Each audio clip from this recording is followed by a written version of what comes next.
So I wanted to get this early to you in the event that you were awake, up, and ready to do your performance final. Okay, so I'm going to go through the document. I'm going to send you the document also, and I'll put the document on eClass. Okay, so we are choosing one of the following three problems to complete. If you work more than one problem, I will grade the first one in numeric order, which means if you are like, yeah, I kind of want to do them all, then I'm going to grade number one because that comes before two and it comes before three.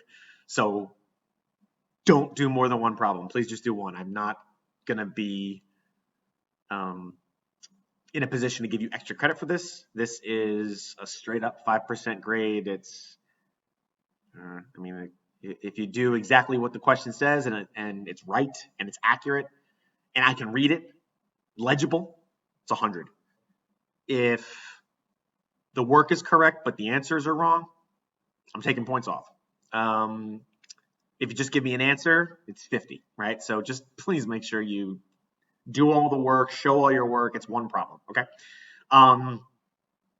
And yeah, I'll be in awe, like, wow, you did all three problems. I'm still grading number one, right? So just go ahead and do one problem.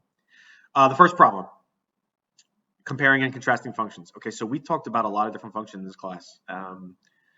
Even though we didn't talk specifically about linear in terms of like units 1 through 8, it was a big part of unit 9, right, with the constraints. So I have to include that in there. But for this problem, you are comparing and contrasting any three of the functions that are listed in that sentence previously, okay?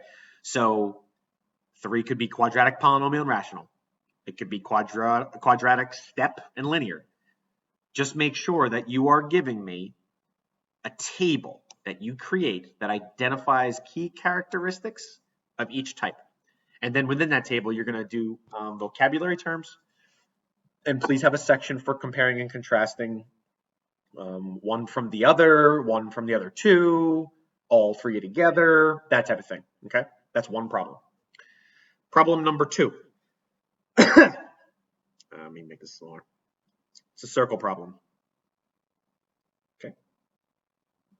A quarter circle with radius r is drawn. Okay, so it doesn't actually say r is the radius, but the radius is r. Inside it, there are 2 semicircles and a circle are drawn as shown in the figure above. If the area of the gray colored region is pi r squared over x, what's x? Now, if you want to put numbers to this, that might help. That's what I did when I solved it. You might want to rearrange some of the letters in terms of a literal equation. If you want to represent x in terms of letters, that's kind of what you want to do. But if you want to represent it in terms of the numbers that you imply for it, then that's fine too. Just make sure you give me what the value of x is and give me a good explanation too, okay? And like I told you yesterday in the video, this is the shortest problem, but it's also probably the hardest. Okay. And question number 3. All right, so this is a constraints problem, linear equations and linear inequalities. It looks like a lot. It is not. I think yesterday in the video I told you that it was probably medium difficulty, and it would take you less time than the first problem, but it would take you more time than the second, but it would be easier than the second, but it'd be harder than the first. Is that what I said? Did I mess that up? Okay, so there you go. There are 3 problems. Choose one. Send it to me. Pictures, email, whatever. I'd like it before, I don't know, tonight, because I'd like to grade it and put it in the grade book. And then you can be, free for pause Fridays tomorrow.